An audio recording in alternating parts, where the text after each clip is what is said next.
Hi guys, welcome to my channel. तो आज हम पढ़ेंगे क्लास 8 के साइंस का पहला चैप्टर जो है क्रॉप प्रोडक्शन एंड मैनेजमेंट। तो चलो शुरू करते हैं। तो यार जैसे तुम लोग को पता ही है कि जो प्लांट्स होते हैं वो अपना खाना खुद बनाते हैं। और कैसे बनाते हैं? By the help of photosynthesis. अब लेकिन तुमने कभी सोचा है जो हम लोग हैं ह्यूमन बीइंग्स और जो एनिमल्स है वो अपना खाना कैसे बनाते हैं?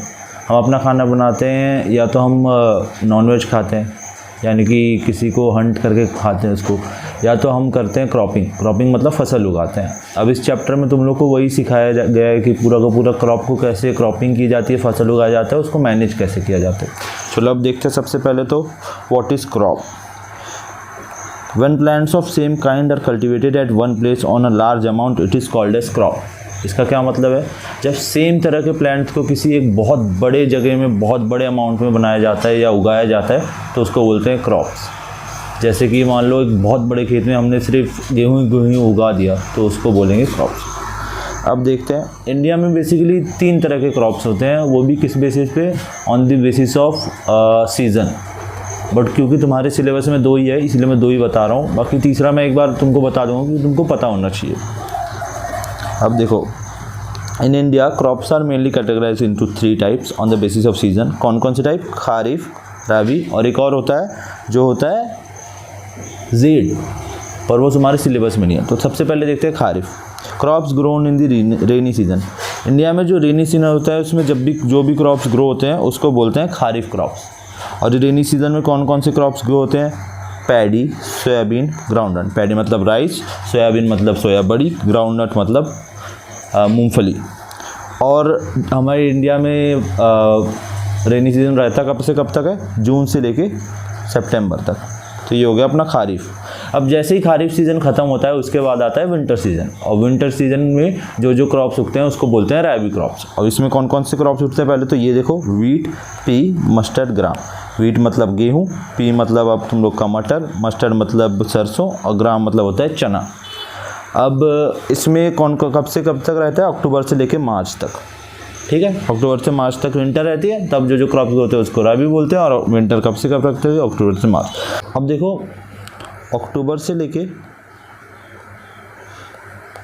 मार्च तक तुम लोग का हो गया रबी, फिर जून से लेके सितंबर तक तुम लोग का हो गया खारिफ। लेकिन मार्च से लेके जून तक में भी तो कुछ क्रॉप्स उगते होंगे ना, ये जो मंथ्स खाली छूटे हैं इसमें भी तो कोई क्रॉप्स उगते होंगे।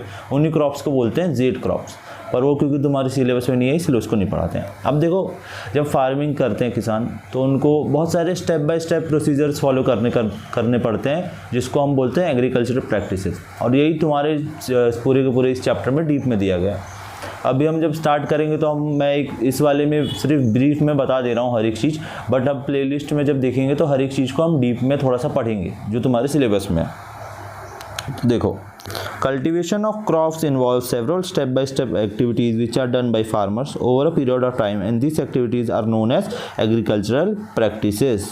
ठीक है, इसका मतलब समझ गए कि कल्टीवेशन मतलब जब खेती करते हैं, जो फसल उगाते हैं, उसमें बहुत सारे step by step procedures follow करने पड़ते हैं एक एक करके, जो फार्मर्स करते हैं। और वो जो स्टेप बाय स्टेप प्रोसीजर्स होते हैं उनको बोलते हैं एग्रीकल्चरल प्रैक्टिसेस। अब देखते हैं तुम्हारे सिलेबस में कौन कौन से प्रैक्टिस दिए हैं। सबसे पहले क्या करते हैं? Preparation of soil. Preparation of soil का क्या मतलब है कि जो मिट्टी होती है वो एकदम सख्त होगी अगर मिट्टी, तो उसमें तो उगेगा नहीं कुछ। मान लो अगर तुम्हारी सीमेंट से भरी इस पूरी तुम्हारी जो सीमेंट रहेगी उस सीमेंट से बड़ी तुम्हारे घर के ज़मीन पे अगर कुछ उगाएंगे तो उगेगा क्या? नहीं ना। इसलिए सबसे पहले मिट्टी को इवनली स्प्रेड किया जाता है, और वो किसकी मदद से किया जाता है? या तो ट्रैक्टर से या तो हल से। ये हम डीप में पढ़ेंगे। जब एक प्रिपरेशन ऑफ सॉइल हो जाता है फिर होता है सोइंग।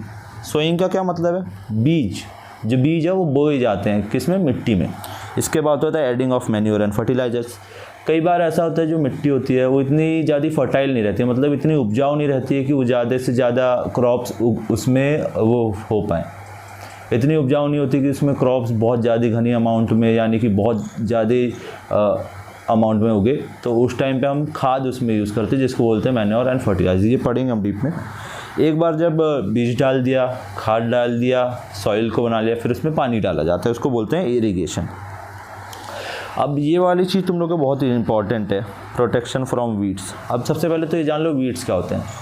जब हम किसी खेत में कुछ फसल उगाते हैं लेकिन उसमें जंगली प्लांट्स उग जाते हैं जिसको हम नहीं चाहते कि वो उगे, और हम जब पानी देते हैं, खाद डालते हैं, सारे न्यूट्रिशंस वो भी ऑब्जॉर्व कर लेते हैं लेकिन हम नहीं चाहते वो ऑब्जॉर्व करें, उनको बोलते हैं वीड्स।